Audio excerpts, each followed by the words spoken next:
Hey there, folks. Welcome to Spectrum Pulse. We talk about music, movies, art, and culture. And today we're finally going to be talking about the debut album from Black Midi called Schlagenheim. So, full disclosure, the reason I'm choosing to cover this album, it's exactly what you think it is. I got a ton of critical acclaim from people I otherwise trust, and on a relatively slow week, I figure I might as well knock it off my backlog. Now, that also meant I could be setting myself up for that kind of album that I'm lukewarm on and everyone else seems to love, but hey, that seems to have been the running theme for most of 2019. Why not possibly keep it up? Anyway, Black Midi, English post-punk / noise rock group that seems to play fast and loose with genres, formed in 2015, released a couple of singles, performed at South by Southwest in 2018, got signed to Rough Trade, now we got a debut album. Again, this is a project for which I'm going in completely cold and a little bit perturbed about what we could get with this. I kept hearing no wave and math rock show up in discussions of the debut, with a very distinctly German-sounding name which translates to hit home, and I'm not really the biggest fan of math rock or no wave, if I'm being honest. And the producer Dan Carey didn't really enthuse me either.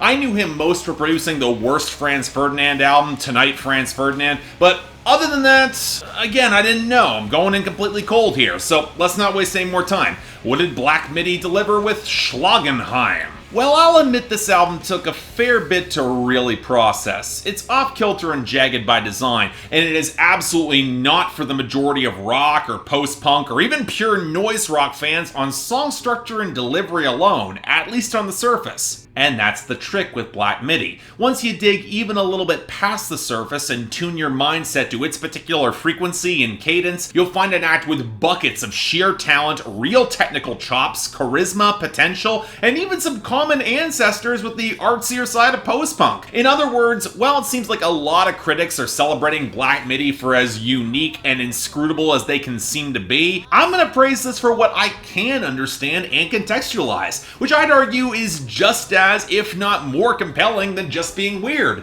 And as a result, this turned out pretty great. The critics are on the right path, but I'm going to take a different tack for this. But I do feel it's important to qualify that, of course, I've got criticisms for this band, and they have to start with the vocals. Not the throaty theatricality of Jordy Greep in co-opting the nasal wildness of David Byrne and early Nick Cave. I can see this dude falling in a similar lane as the frontman of Ice Age, but even more manic and intense. Now, Black Midi actually has vocals from Matt Kwasniewski-Kelvin as well, and while I definitely think this screams work on songs like Near Detroit, Michigan and Years Ago, his more reserved timbre is just on a lower tier compared to Greep, and like with any act with multiple singers, I think it really was a missed opportunity to not make use of any real interplay between them in the songwriting. There are a fair few songs that could have made use of multiple perspectives, especially given how the pronouns so frequently shift, and added voices could have been used to either harmonize or disorient to great effect. And while I'm nitpicking here, this is absolutely an act that can slide into a repetitive pattern very quickly. And while I might like a song like Boom Boom Boom, it does feel kind of lyrically underdeveloped, even if I can definitely see a touch of Swans in that particular song's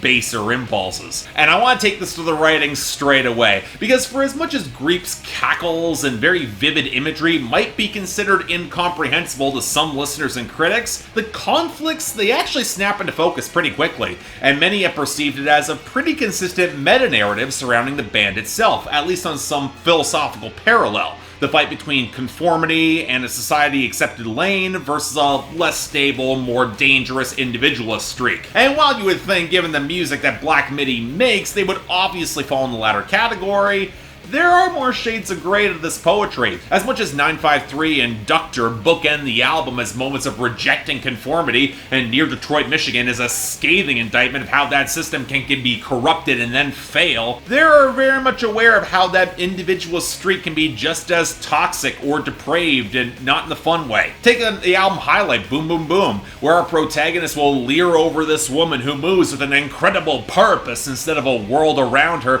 that'll just suck themselves off. But that lust really is obsessive and kinda creepy without anybody around to curb it. And Reggae shows that while he might have a plan to stabilize and move forward into a future that's rife with uncertainty, there is some real admiration and envy for somebody who can clearly stick the landing in society right now, which gives you the impression that if the system had space for people like him, he wouldn't really have a problem being a part of it. That also comes up in the Sexually Charged in Schlagenheim, where he grasps why flawed and fractured people will seek satisfaction in that system, so even if he might not, given his current eccentricities and desires, what else is he supposed to do? He kind of has to fit in that lane, at least to some degree. It also reminds me, and not of the first time, of the 2015 Ought album Sun Coming Down, where on songs like Beautiful Blue Sky, where in the pits of desperation and wild swings at individuality, that system looks so fragile as he tries to inject and hurl himself into it. And they are aware of the system's defense mechanisms on songs like Years Ago, referencing an Alabama rapper who was humiliated on live TV for trying to speak some authentic truth. But even earlier on Speedway, for as much as the charge and the change described might be disruptive, it's more clumsy and haphazard in its evolution than outright malignant, and maybe even that system could be nudged in the right direction if all the corruptive influences are curbed. And this all circles around the album's centerpiece,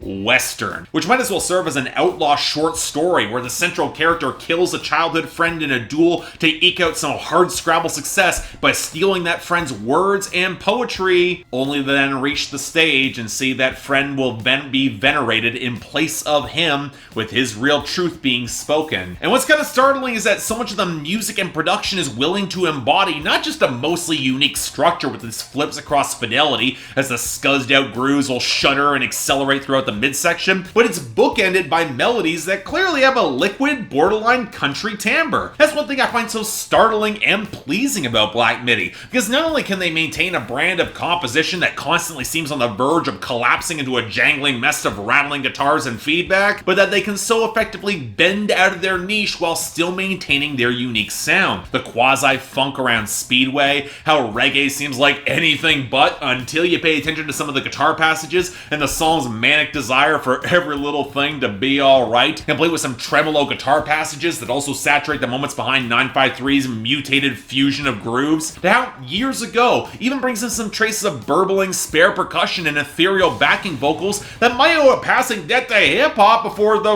wiry screams and the hammering riffs. They show a very hardcore side that matches similar demented jangling shreds on Near Detroit, Michigan. Although, why that last song brings in what sounds like almost like a two-step in its outro kinda baffles me. But you know what? For someone who can really appreciate a slow build, and the band earning some of those no-wave comparisons, Boom Boom Boom with its stuttered, stalking groove covering over cackled shrieks, the sudden blasts of drums, and the guitar is gradually thickening as Grief's delivery gets even more intense. One hell of a song, let me tell you. And normally this would be the place where I would highlight production, eccentricities, or mix steps, but in this case Dan Carey just needed to get the hell out of the way, ensure the mix had the depth in the guitar and bass texture cut through, and allow for some of the more wild shifts in sound and added instrumentation, and the production just intensify that atmosphere. And by God, he actually did it! I'm really quite impressed. So as such, yeah, folks, believe the hype on this one. Black Midi really delivered with Schlagenheim to the point where they're such a fully formed and potent rock act that I have literally no idea where they will choose to go from here. There are so many doors that are open for them. Again, this is a little bit tough to recommend because it is so wild, discordant, and challenging at first. But it was a project that pulled me in time and time again, and I enjoy my hell out of this. So yeah, solid 8 out of 10,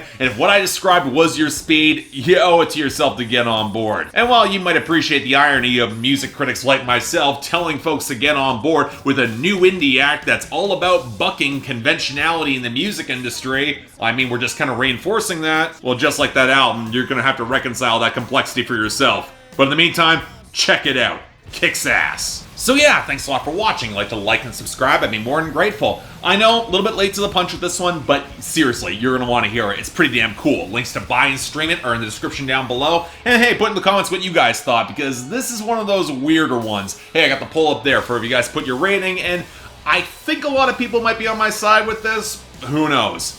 Beyond that, anything else I might be able to do to improve my presentation, I'm all ears. And if you guys are looking for the next episode of Billboard Breakdown, it's on the side channel. Links over here in the card right there. Until then, I'm Mark, you're watching Spectrum Pulse, and I'll see you next time.